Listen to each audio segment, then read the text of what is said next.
Little Red Riding Hood. Once upon a time, in the middle of a dense forest, there was a small house, where lived a pretty little girl named Little Red Riding Hood. One sunny day, her mother called her into the kitchen of their little house.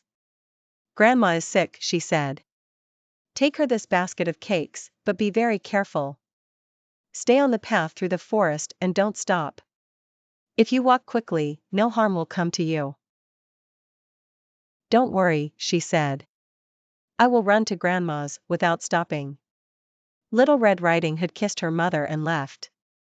The little girl started her long trip through the forest. But she soon forgot the wise words of her mother. She saw a patch of strawberries under a tree. "What lovely strawberries!" she exclaimed, laying her basket on the ground. "They are so nice and ripe, and so big. Delicious. I'll maybe just have one more." Suddenly Little Red Riding Hood remembered her mother, her promise, her grandmother, and the basket. She hurried back towards the path. The wood became thicker and thicker. A yellow butterfly flew down through the trees. "Oh, how pretty!" she exclaimed, and she chased the butterfly through the trees. "I'll catch you."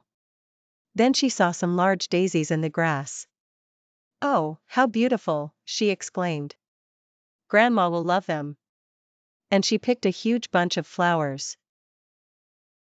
Meanwhile, two menacing eyes watched her from behind a tree. A strange noise in the woods made Little Red Riding Hood jump with fright, and her heart started to thump. "I must find the path and run away from here, quickly." Little Red Riding Hood ran, and finally found the path. But as soon as she started to relax, she heard another strange noise behind her. A very big voice which said, "Hello, little girl. Why are you walking in the forest all alone? Where are you going?" "I'm taking some cakes to my grandma. She lives at the end of this path," said Little Riding Hood in a very small voice. "Does your grandma live alone?" asked the wolf, for it was the big bad wolf she was talking to. "Oh, yes," replied Little Red Riding Hood, "and she never opens the door to strangers." "You have a very clever grandma," answered the wolf. "Well, it was very nice talking to you. Maybe we'll meet again." The wolf left, thinking, I will first eat the grandma, and then I will wait for the little girl to come."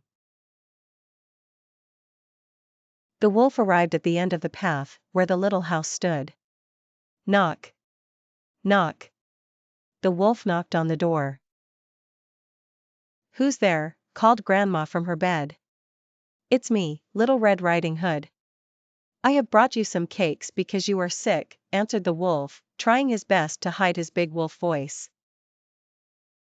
"Oh, that's marvelous," said Grandma. She didn't notice anything strange. "Come in." Poor Grandma. In less than 2 seconds, the wolf had jumped across the room and swallowed the old lady.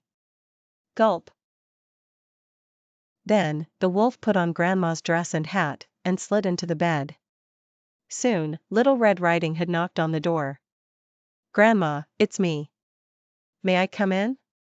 The wolf tried to imitate Grandma's small voice, and answered, "Hello, my dear. Come in." "What a big voice you have, Grandma," said the little girl, in surprise. "It's to greet you better, my dear," said the wolf. "And what big eyes you have, Grandma." "It's to see you better, my dear."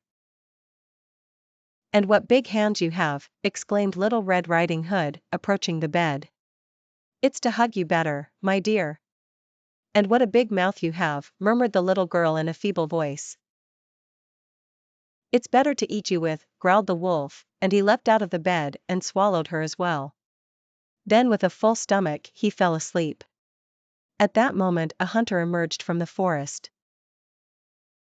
He saw the house and decided to stop and ask for a glass of water. He was looking for a big wolf who had been terrorizing the village. The hunter heard a strange whistling inside the house. He looked through the window and saw the big wolf snoring on Grandma's bed. The wolf. He won't escape me this time. The hunter opened the stomach of the wolf and, to his surprise, out popped Grandma and Little Red Riding Hood, safe and sound. "Oh, thank you," said the old lady. "It's safe to go home now," said the hunter to Little Red Riding Hood. "The big bad wolf is dead, there is no more danger on the path." Little Red Riding Hood's mother arrived at Grandma's house when the sun was setting. She had been worried when her daughter hadn't returned home. When she saw Little Red Riding Hood, she burst into tears of joy. "Oh, you're safe." After having thanked the hunter again, Little Red Riding Hood and her mother walked back home through the forest. As they were walking quickly under the trees, the little girl said to her mother, "We must always stay on the path and never stop. If we do that, we will stay safe."